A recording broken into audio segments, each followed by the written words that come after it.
November 2 ചുംബന ദിനമായി ആചരിക്കും. വൈകിട്ട് 5:30 മറൈൻ ഡ്രൈവിൽ ചുംബന സമരാനുകൂലികൾ ഒത്തുകൂടും. സാമൂഹിക സാംസ്കാരിക സിനിമാ രംഗത്തെ പ്രമുഖരും ഐക്യദാർഢ്യം പ്രഖ്യാപിച്ചെത്തുമെന്നാണ് പ്രതീക്ഷിക്കപ്പെടുന്നത്. സമൂഹത്തിൽ വളർന്നുവരുന്ന സദാചാര ഗുണ്ടായിസത്തിനെതിരെ അക്രമരഹിത സമരമുറയാണ് തങ്ങൾ മുന്നോട്ട് വെക്കുന്നതെന്ന് സംഘാടകർ പറയുന്നു.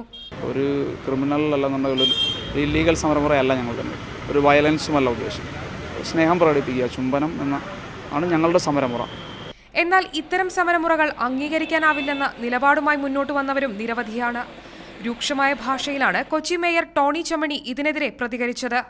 ഒരു പുരുഷനും സ്ത്രീയും സ്നേഹം പ്രകടിപ്പിക്കുന്നത് ചുംബനത്തിലൂടെ മാത്രമല്ല, അതിനപ്പുറത്തായി മറ്റ് ശാരീരികമായ ബന്ധങ്ങളിലൂടെയാണ് എന്ന് ഉള്ളതുകൊണ്ട് നാളെ അത്തരം പ്രവൃത്തികളും പരസ്യമായി നടപ്പിലാക്കാൻ തയ്യാറായി വന്നാൽ എവിടെ വരെ പോകും കാര്യങ്ങൾ. അക്രമ സാധ്യതയുണ്ടെന്ന ഇന്റലിജൻസ് റിപ്പോർട്ടിനെ തുടർന്ന് പോലീസ് പ്രതിഷേധ സമരത്തിന് അനുമതി നിഷേധിച്ചിരുന്നു. മറൈൻ ഡ്രൈവിൽ കൂടുതൽ പോലീസിനെ വിന്യസിക്കുമെന്ന് DCPയും അറിയിച്ചിട്ടുണ്ട്. കഴിഞ്ഞ ദിവസം മറൈൻ ഡ്രൈവിൽ നടന്ന ചുംബന കൂട്ടായ്മയ്ക്കെതിരെ ഏതാനും പേർ രംഗത്ത് വന്നിരുന്നു. അനാശാസ്യം ആരോപിച്ച് കോഴിക്കോട്ടെ ഡൗൺ ടൗൺ റെസ്റ്റോറന്റ് യുവമോർച്ച പ്രവർത്തകർ ആക്രമിച്ചതിൽ പ്രതിഷേധിച്ചാണ് ചുംബന സമരം. മീഡിയ 1 കൊച്ചി.